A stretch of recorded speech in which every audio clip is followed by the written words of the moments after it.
Okay everyone, put your hands up if your first ever Sega system was the Mega Drive. Right, now put your hands up if your first ever Sega system was the Master System.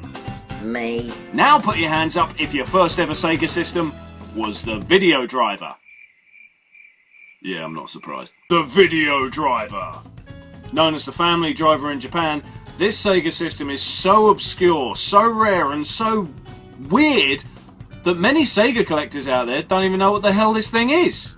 And to be fair, neither did I.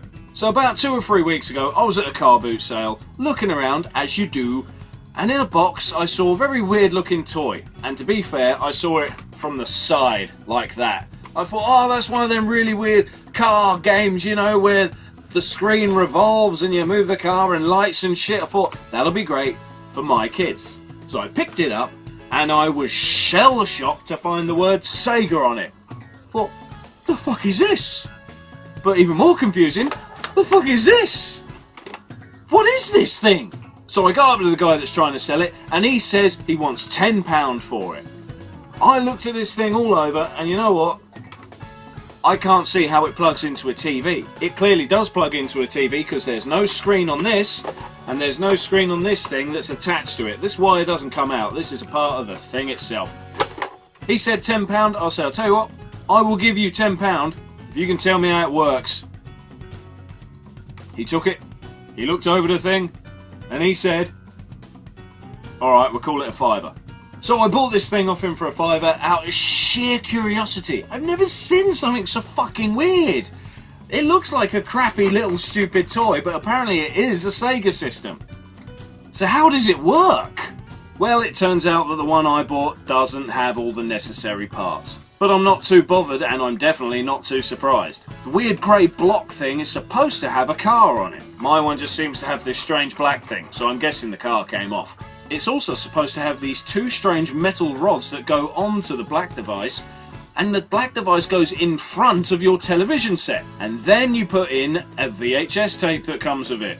Now, while the video's playing, you're meant to be able to use the steering wheel on the main hub of the device, which will make the car on the long piece of black plastic slide left and right.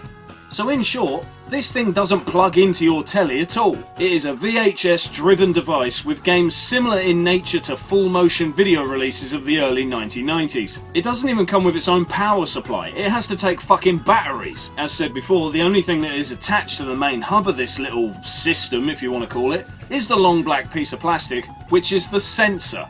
And the sensor attaches to the front of your television. So you're probably wondering, how does this system react to the VHS tape? Well, the footage shown from the VHS tape only takes up a little more than half of the screen.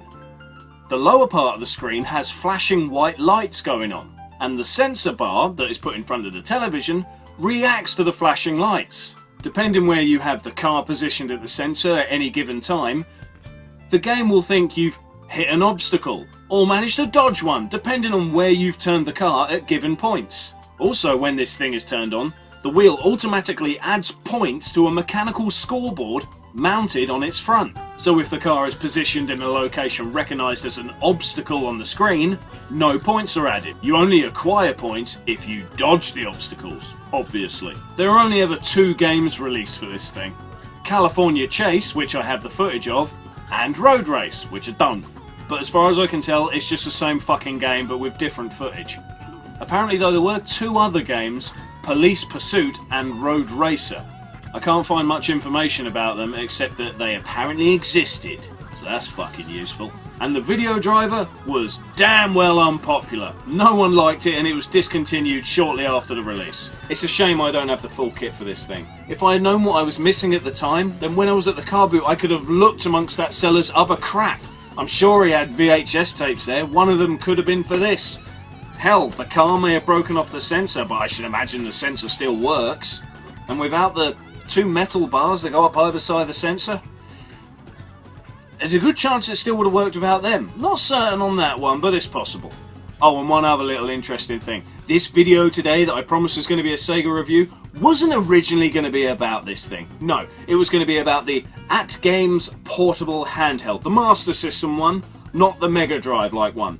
And that's because I feel everyone's going on about AtGames lately, saying how bad they are, how disappointing it is that the new Sega mini console is going to be by AtGames. But I thought I would defend them and review an AtGames device. And then this cunt broke of its own free will, so that's not possible anymore. It's fucked. So what do you think of the video driver?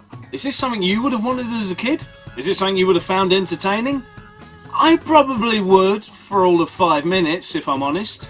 Then again, I owned a Master System and a Game Boy. Why would I want to play this thing? Anyway, thank you very much for watching this episode of Gamepoke. If you enjoyed the video, please click like, or leave a comment, it's all good. And if you want to help the channel, please click subscribe, it really does help. So thank you very much for watching, I'll see you next time.